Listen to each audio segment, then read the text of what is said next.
again, it's me, Rachel. Welcome back to my channel. If you've not been here before, be sure to give my channel a subscribe and this video a like and smash that notification bell. So today I want to talk to you about writing faster, or at least speeding up your writing speed. But before I talk about that, I want to kind of just say that there is no right or wrong pace. Whatever pace you write at and you're comfortable at, that's the right pace for you. So there is no too fast or too slow. The reason I'm recording this is not to get you to speed up so you're at that book a month status, unless that's why you're here, then by all means you can use the tips I'm going to share with you for that. But I'm just going to give you some tips and tricks that I use to speed up my writing speed. I also want to say that don't focus on the numbers. If I say writing 1,000 words is slow, that's because it's slow for me. If 1,000 words is a good day for you, then that's fantastic. I don't want you to get into this comparing yourself mode to me or to anybody else, because however many words you write in a day and whatever speed you write at, that is the correct speed. So try to ignore the numbers part. This is me talking about how I went from my slow writing speed to a faster writing speed and what I did to improve how many words I could get written in a day. So I'm going to give you a little history first, because you know history tells you where I'm coming from and what experience I have with my writing. So back in 2003 I was struggling to write my first book. I would start that book so many times. I would write 1 page, 2 page, 3 page. I'd even get to like 4 and 5 chapters, and then I would go back and I would edit it and correct it, hate it, delete it, start again, and I got in this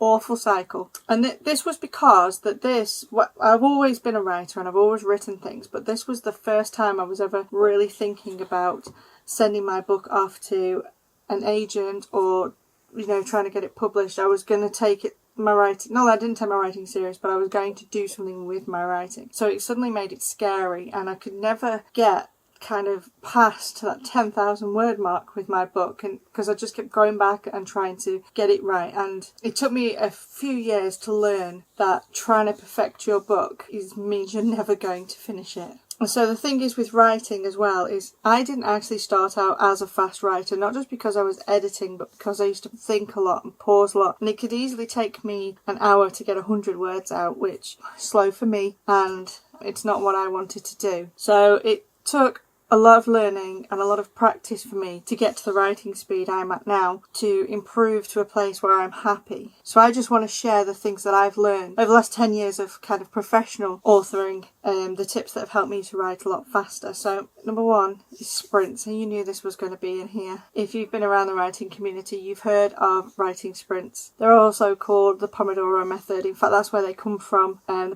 Pomodoro method is a tool to help people to do things, and basically the idea behind it is you set a 25-minute timer and you focus on one project for those 25 minutes, and then you take a 5-minute break and then set the 25-minute timer again and another 5-minute break, and you do it, I think the Pomodoro method says you do it 6 times and then you stop. Now I actually discovered this by accident, and I didn't get it from the Pomodoro method.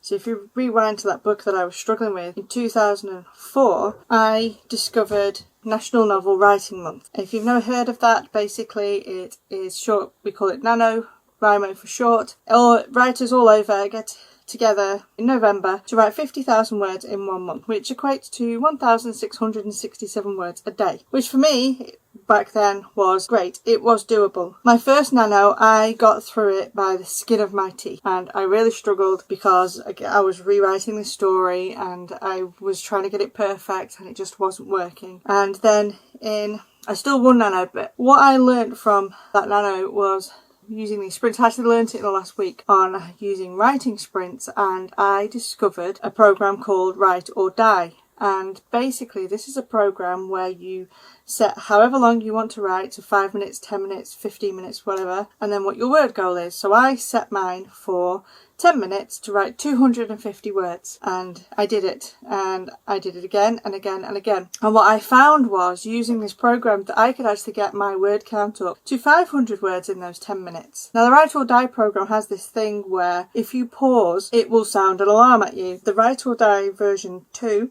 I think, will show you a picture. So if you're scared of spiders, go and stick a spider picture up there.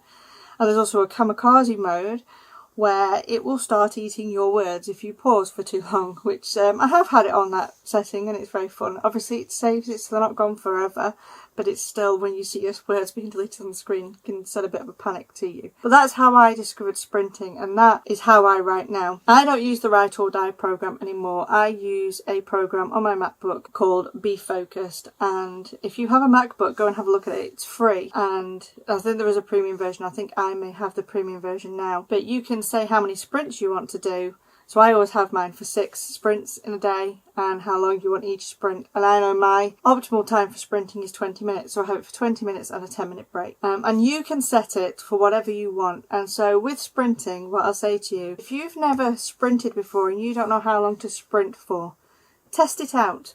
Like one day, do sprints for 10 minutes. And see how that feels. For the next day, do sprints for 15 minutes and then 20 minutes and then 25 minutes. I know some people who will do sprints for an hour long. I know another author whose sprint time is literally 9 till 12. That's all he does, and he won't let himself do anything else. So it's like a 3-hour sprint.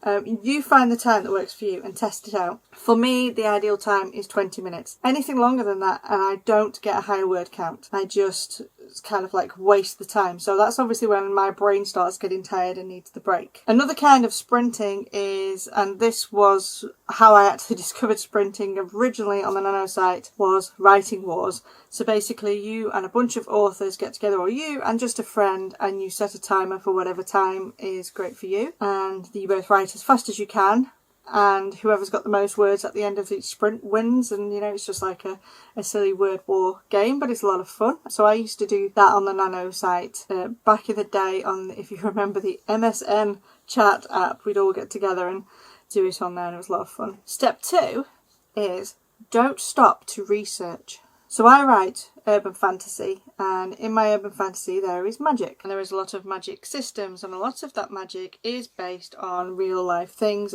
We've taken things from Wiccans, from witchcraft, from Norse mythology, Greek mythology, all that kind of stuff. We've brought it all together and made it into this fiction, but it is based on something real. So there's times when we're writing and it's like, oh my gosh, I need something for this bit, so I need to research. You know, I had one recently where I needed to look up who was the first witch to be burned at the stake. I needed the name and what happened around it and how she was caught. And I stopped to go and look it up. Huge mistake, because I ended up reading about witchcraft, about her family, about what went on, how she was caught, about the next witches. And while it was super fascinating and really fueled my creativity, it also took me about 2 hours out of my writing when I should have been getting the words down. So don't pause to research. If you need to go and look something up, put a placeholder into your manuscript, write yourself a note, something that you will come back to it. It's not a problem to find it later. This is for you right now. Which brings me on to my third tip, which is actually placeholders. So if you're writing away, and this is one of the ones happens I found when you're writing both series books and standalones, and you know, you're writing a chapter and your character goes into an office or a shop or someone's house, and you can't remember, and they've been there before. Maybe they were there in book 1 and you're writing book 6, or maybe you're on chapter 30 and they were in there in book 3. You just cannot remember this side character's name, or the name of the shop, or something like that. Okay, don't stop to look it up. Don't stop to go back and look in your manuscript or your past book to see what it was, because what will happen is you come out of the story and you get distracted. So I do a number of things. I'll either put XXX in capitals, and then I know at the end when I finished I can go and search all the X's and then go and fill the stuff in, or I will just use the highlighter tool within Word and Google Docs so that I can scroll and I can see that I need to come in and fill that up. But this is a lot like the research. Don't pause to find things. Don't stop. Keep going, because once you take yourself out of that flow place, you've taken yourself out of the story world, and it's a lot harder to get back in it. And another one linked to the same things is the right word can wait. So you might be writing along and you know there is a word for what you're trying to say. I don't know, so say you're writing betraying the king and you for some reason cannot remember the word treason, and you know it's on the tip of your tongue, you know the word's there, you know what it is, but you just cannot find it. This goes along with the research, along with things you can't remember from previous books. Put a placeholder in. Okay, write a different word, use weaker. If you can't think of the word rushed, ran very fast, and highlight it again. Do something so that you come back to it and you know you want to fix that, but at the time of writing it, you just didn't have the right word to go in there. So if you can see what I'm trying to say with these, especially these last three, is what I want you to do is just keep going. Don't stop. Don't let anything pull you out of your story, because the language in the story, the facts and the details, these little things, they can wait. You can put them in later, but keeping that flow of your creativity going is so super important. Another tip, and I think it's tip number 5, is don't go backwards. And I'm not saying the same as like looking for things in placeholders, unless I'm saying is don't delete things. I have NaNoWriMo to thank for this. This is basically don't edit as you go. Now there are several people who can edit as they go, and hats off to them, brilliant. I'm not one of them. You might not be one of them, and if you're not one of them, then don't do it. If it throws you out of the story, don't edit, don't backspace or anything. Now I don't even correct typos, and I have a lot of typos, but especially my first draft, typos do not matter. And I learnt this trick from my very first nano in that last week when I needed to get my last 10,000, where I was behind and I needed to get the words in, and I'd got the sprints, and I was finding that backspacing was really slowing me down, because once I backspaced a word, then I was reading the paragraph, then I was editing, I was trying to fix it, and it was pausing me. And especially when you're writing your first draft, typos don't matter. Editing the paragraph to sound correct, they don't matter. So don't go backwards. I would say even if you're on your second and third draft, don't go backwards. Now this depends on how you write. So I write in a very different way too. I've never heard anyone do it the same way I do it, but basically I will write my first draft from start to finish, not fix any typos, not fix anything. I will then print that document off and then delete everything off my computer.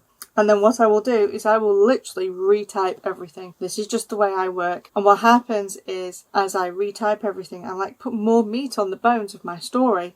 And even when I'm doing this, I will type a little bit slower because I'm trying to get it on the page correctly. But if I'm got typos or a paragraph that just doesn't feel right just now, I still won't edit it. I won't edit it or go back or correct anything until I've finished, because the most important thing is to get those words down. Now this is something, so tip 6 is something I discovered about a year ago, and it is a brain dump sheet. Now I don't know about your brain, but my brain's a little bit psycho. So when I'm writing, my brain will throw questions at me, and they are the most random questions that don't make any sense. And things like, I could be just writing my story and I go, could you die from drinking too many glasses of water in a day? And I'm like, I don't know. And so I would go and look that up. Or my brain will go, that pair of shoes you were looking at last week might be on sale today. Just have a look, it'll take you 5 minutes. Of course it wouldn't take me 5 minutes because I'd end up in a black hole of all sorts. Or it'll go, you've not watched that YouTuber for a while. Go and see if they've put anything up. And I had this happen so many times, it would drive me crazy. And I would be writing away and then suddenly I find myself watching YouTube or shopping on the Next Clothes website or something like that. So what I got was a pad of paper, I put it next to me, it's a brain dump sheet, and literally anything my brain throws at me, I write it on there. So if it wants to know, can you die from drinking several glasses of water, I will literally write that down on that piece of paper and get back to writing. If it tells me to not forget to go and check this item, it might be on sale, I'll put it down on that sheet of paper. And at the end of the day, I had so many strange things, I don't even know what would have triggered these thoughts. I think one of the most obscure ones was how do seagulls urinate? And I believe it's kind of linked to this fight or flight mechanism that we have. If you are writing is hard, it's fun and it's great. And when you're flowing, it feels super easy, but it's also a bit hard. So your brain wants to protect you and get you to do something else. And that's what this is. So to stop it, I have what I call this brain dump sheet. And at the end of the day, when I finish my writing, I will take my brain dump sheet and read everything I've written. And if there is anything on there that I did actually need to action, like the other day I needed to go on Vistaprint and order some postcards, I will then go and do that because that was actually an important thing. But all the other things, what I tend to find is I'm no longer interested. It's gone. It was a fleeting thought. My brain threw at me and it no longer matters. And then I'll just throw that sheet in the bin and do the same again tomorrow. But a brain dump sheet, it's great for stopping you finding yourself on the internet looking up the most hilarious and obscure thing. Number 7, let go of perfection. It's okay for your book not to be perfect. And I think it's Holly Lyle who says perfect never finishes, and this is true, and it ties back in with the not going backwards and the not trying to find the right word. Do not try and get your book to a perfect place. because you're never going to hit perfection. In fact, what I like to say is that your book is already perfect. It is perfect exactly the way it is because that is how it is meant to be.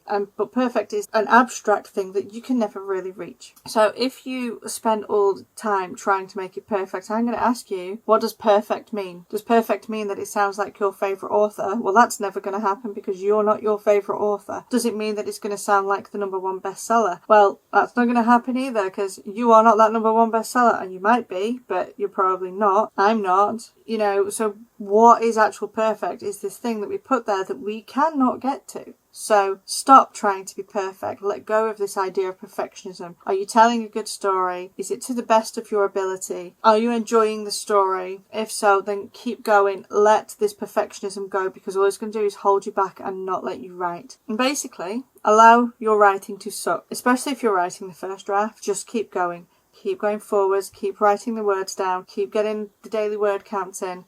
You will get faster as you do this, because I let go of perfection. This is why I can leave typos in my stuff. You know, I have so many people that say to me, I could never not go back and fix a typo. That little red line will annoy me. Believe me, if you ignore it enough, it doesn't bother you anymore. It's only a little red line. What's it going to do to you if you don't fix it? Absolutely nothing. And if it's really bothering you, turn off the dictionary spell checker off your program, so that you can't see it, and then it won't annoy you as much.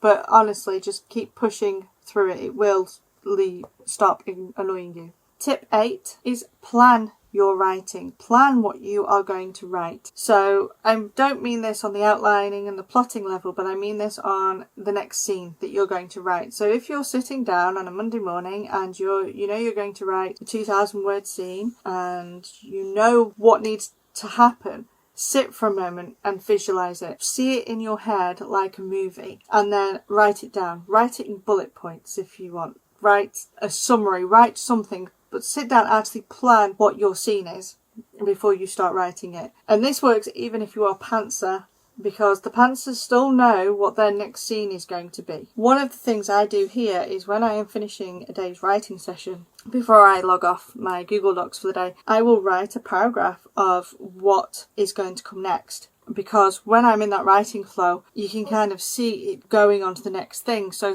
I don't lose that train of thought. I leave myself a little message of what the next scene needs to be, so that when I come back the next day, I can read that little message to myself and kind of like trigger off the thoughts in the scene and picture all again, so I can plan the next scene. And, you know, writing scenes, and I could probably do a whole video on writing scenes, but writing scenes is like a ping pong thing. So you always have an action and then a reaction, an action and then a reaction. So if you write an action scene, you know your next one's going to be a reaction scene, so you can plan out what's going to happen. In my book Dead on Arrival, it starts off with our character Harper, who works in a morgue, and she's just got a body, she's cleaned it, it's on the table, she's preparing it for it to be embalmed and stuff, and the phone rings, and it's her loser boyfriend, who she should really dump, letting her down once again. So she gets upset with him, she turns her back on him and isn't paying attention to the room, and then she hears the door slam, and it's night time, so she's actually on her own. So when she turns around to look, the body's gone off the bed and there are wet footprints leading from the bed to the door, so she realises that this body has just got off the bed and walked out of the room. So on that scene, we have an action. So when I left that scene, I knew when I came back that the next scene I was going to write was her reaction to that. You know, what's she going to do? What's she feeling? And I really like what Vince Gilligan said. So you'll probably learn that I am a massive Breaking Bad and Better Call Saul fan. I've watched them both, love them immensely, really love Vince Gilligan's writing. And I was listening to an interview with him, and one of the things he says is when all the writers got in the room, what they used to ask themselves is, what is the character's state of mind and what needs to happen next logically? So I've kind of pinched that. So like with Harper, when she realised this body's left, what's her state of mind? Well, she's upset from that. She's shocked because of the body walking out. What's the next logical thing that needs to happen? Obviously, she needs to find out where the body's gone. But that's how we would plan our scene. Like I said, I could probably do a video on actually planning and writing scenes. But for now, what I'm talking about is writing faster. So to write faster, plan out your next scene or your next 2 scenes or whatever you're going to be writing in that writing session. Because when you have this map of where you're going to go, you can get to the end so much faster than if you just sat down and 100% pantsed it. Tip number 9, I think it is, forgive me if I get the numbers wrong, is to let everybody know what your writing schedule is. So if you live in a busy house like I do, where there's children, grandchildren, it's just very, very busy, then it can be very hard to get peace and quiet to write. And when my children were younger, when I used to do NaNoWriMo, they all knew I did Nano and how important it was. And one year they laughed because I stuck a sign up on the door that said, "Do not disturb me unless it's an emergency. Dinner will be at 5. No, you can't have a snack after 4 o'clock. Yes, you can play the PlayStation." And any question that I knew that they were going to ask me was on there. And they thought it was funny. But it was also kind of serious because I was letting them know that this time was my writing time. And it depends on your life, and I'm fortunate that writing is my full-time gig. So the thing is with writing, a lot of people think that it's easy, that it's just something you can do, you can be distracted from, they can come in, they can come out and disturb you, and it's not true. You need that quiet time to write. And depending on what your life is, you might have a full-time job where you can only write in the evenings or in the mornings. You might be fortunate like me, you can write all day. Whatever it is, when you're writing and you're having your writing time, you need to let people know that this is a time not to disturb you unless it's an absolute emergency. It really drives me up the wall when one of my children phone me and say, "I know you're busy, but..." And I'm always like, if you know I'm busy, why? I'm not nasty or anything, but I've had to train them. So now I have them, they will text me and they know I'll get back to them when I'm not busy. If they want to speak to me, they can just text, "Call me when you're free," and I'll call them back when I'm taking a break or something like that. And if it is an absolute emergency, obviously then they can ring me or whatever. But yeah, let people know that you are writing and you need this writing time, and to please just allow you to have that 1 hour, 2 hours of writing to yourself as interruption free as possible. Number 10 is get focused and remove distractions. So this is you. Remove the distractions from yourself. So I don't know what it is about writing on my other computer. If I'm on my other computer, I will find myself on social media. I will find myself reading my emails. I'll find myself watching YouTube. I love all these places and I'll happily go to them, but it's not productive for my writing. So I find if I work on my MacBook, I will actually focus and write. Not all the time, mind you. Sometimes I am my own worst enemy and will still look up things and be on the things I shouldn't be. So I actually downloaded an app called Self-Control, and I set it for a timer and how long it blocks me from all these places. Your self-distractions might be totally different to mine. I can sit with my phone on my desk and it's not a problem. It won't really bother me. But some people will find that every ping it gets will disturb them, and so you have to put your phone in another room. Now, if that does happen to me, because sometimes it does, I will put my phone on Do Not Disturb and shove it in the desk drawer. But work out what things distract you and then work to eliminate them. It goes back to the sprinting. If you're sprinting for 20 minutes, you can eliminate all distractions for 20 minutes and just make sure that that sprint time is protected time. And if you're doing 2 sprints, 3 sprints, 4 sprints, try and make every sprint as distraction free as you can. And note to yourself that when this is all done, you can go back to your Facebook, you can go back watching TikTok and stuff like that. But just you can't write fast and get in the flow if you're constantly picking up your phone and checking Facebook and watching TikTok. Tip number 11. Experiment. So I already said experiment with the sprints and see what works for you, but there's a lot of other things you can experiment with. Experiment with the time of day when you write. So if you're fortunate enough that you have different times of day you can write, test them out and see which one's the most productive for you. I know for myself that early morning, and when I say early morning I'm talking 5-6 a.m. in the morning till 8, it's fantastic time for writing. My head's clear, I've not checked emails, I've not checked Facebook, I've not talked to anybody, nobody's come along and kind of sullied my mood. So I know that that is a super creative time for me and I can write. I also know that I will work very well late at night. Once everything's done and everyone's quiet and everyone's going to bed, I can also write then if I need to. So test out times of day for you and see which works the most. Another one is where you write. So we have an office, so I can go off and write in the office and it's super quiet. I can go in my bedroom, it's quiet in there. If I'm downstairs in the lounge, not a chance. One of the best things I had when I was in university a few years ago, I used to go to the library to study, even if it was my day off. The reason for that is one of my other distractions is procrastinating by doing housework. It is amazing how many loads of dishes I could wash or clothes I could do when I was supposed to be studying. So I used to take myself away to uni me so that I could get a good 3, 4, 5 hours of studying without my own self for distractions. So experiment with where. If you are at home and you find you're getting too distracted, even if you're home alone, go and try working in a coffee shop, work in a cafe, just somewhere. Go and sit in your car at the beach, anything. Just play and test and see what works for you, because there are places and times of day and sprints that will enable you to write faster because you can get into that flow state. Tip number 12 is be consistent. So this comes under that kind of write every day thing, and I'm not saying write every day 365 days a year unless you actually want to, and that's perfectly fine. Like, I take Sundays off, so Monday to Saturday are my writing days. So when I say write every day, I'm writing every day on every day that is a writing day, and you have to be consistent. Nothing is worse than writing for a couple of days. Say you write Monday, Tuesday, and then you don't write for another 10 days because you've let everything else come in. There's been, I don't know. You've just, stuff has taken your time and you've not touched your book at all. Not even for one sprint. You've just not touched it. You've put it to the side. And you try and get back to it and you can't. It's really hard. You've thrown yourself so far out of the story, or at least this is for me, and I really struggle to get back into it and get going. And when I try and write, everything feels wooden and stiff and every word I write just feels like rubbish. So try to touch your story every writing day, even if it is just for one 10-minute sprint. Just sit down, bash out a couple of 100 words, and it just keeps you in that story. And I was reading about the psychology of the habits.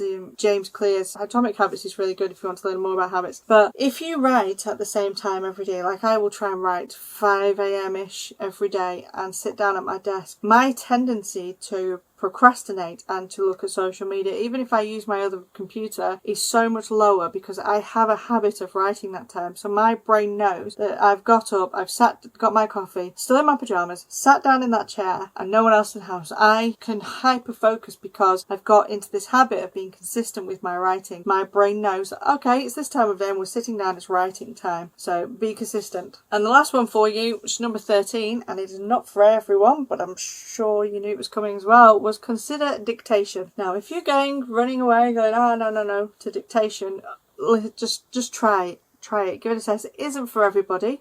I discovered it a couple of years ago and it is amazing. It's a little clunky at first and it is a skill that you need to learn. So you're not going to be able to just take a microphone up and be able to dictate your story straight away, unfortunately, but it is a very useful tool. So when I first discovered dictation, I was listening to Joanna Penn's podcast and she was talking to, oh my gosh, I cannot remember his name, Scott somebody. I will link it down below. He writes the book on how to train your dragon, because the dictation software is called Dragon, and he has a Facebook group and everything. I will put the links below for you to check it out. And I read his book and tried it. And as he said in it, dictation was hard. I was self-conscious. I'm like, oh my gosh, I can never learn to write a story that way. Well, yeah, you can, because we're not actually typists, we are storytellers. It's just we have learned to storytell through our fingers. So now we just have to learn to storytell through our mouths, which is essentially what I'm doing to you right now. So it just takes practice. And if it's something that you are interested in, I really recommend going to try it. Now, I actually don't use Dragon anymore. Sometimes I use transcription, so I will record into a dictaphone. And I use Dragon for this. I'll plug it in, upload the file, and Dragon will write it out. But more often than not, I use the dictation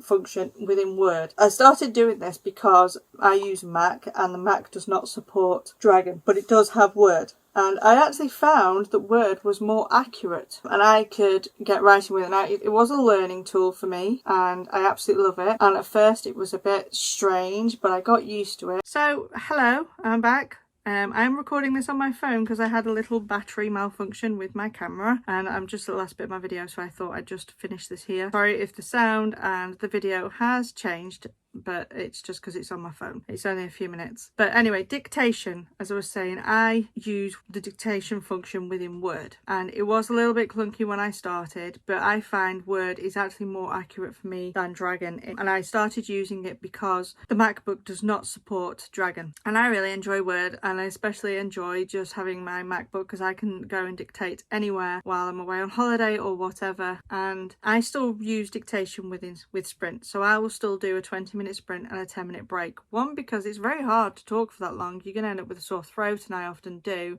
And two, you get tired. And what I find is I can write 2,000 words or dictate 2,000 words. So if I'm physically writing a 20-minute sprint, I can write between 1,000 to 1,200 words. But if I'm dictating, I'm about 2,000 words. So that means I can essentially write 6,000 words in an hour, which is fantastic, because then if I'm in a hurry and I don't have much writing time and I have time to dictate, I can get a massive word count within the hour that I have for writing. Obviously I won't do, obviously I'll do the 3 20 minutes and I'll have the breaks in between, so it makes it like an hour and a half. But yeah, it's fun. If it's something you've thought about looking into, I really suggest going to do it, because it was a game changer for me. And I know a lot of people don't like it because you have to speak the punctuation and stuff like that, but to be honest, I use it mostly for my first drafts. I have used it for the second draft. It's okay for that. I'm a bit slower, but for the first draft, I don't really use punctuation. I will use full stops and commas and speech marks. The rest of it I forget about. So I will, you know, open quotes, blah, blah, blah, close quotes, she said. And I won't care that it's correct, because it doesn't matter, because this is what I was talking about with the sprints, not going back to fix things. I'm just trying to get the story out. So it's the same with dictation. I just want to get the story out and onto the paper. So I will put in enough punctuation that I've not got this block of text. So a lot of the times, if I'm being lazy, I'll just do new line, and that works for me. But yeah, so those are my tips for helping you to improve your writing speed, and I hope they help. If you've got any more that I've not thought about, pop them down below. I love learning about writing and the mechanics of it and everything. Yeah, and that's it from me. So sorry about the end of this video. I hope it's okay, but if you liked this video, give it a thumbs up. Be sure to subscribe to my channel, and don't forget to give that notification bell a good old smash so that you can be notified every time I post a new video. But until then, happy writing. I hope this helps you and that you can get some faster words down, and I will see you next time. Bye.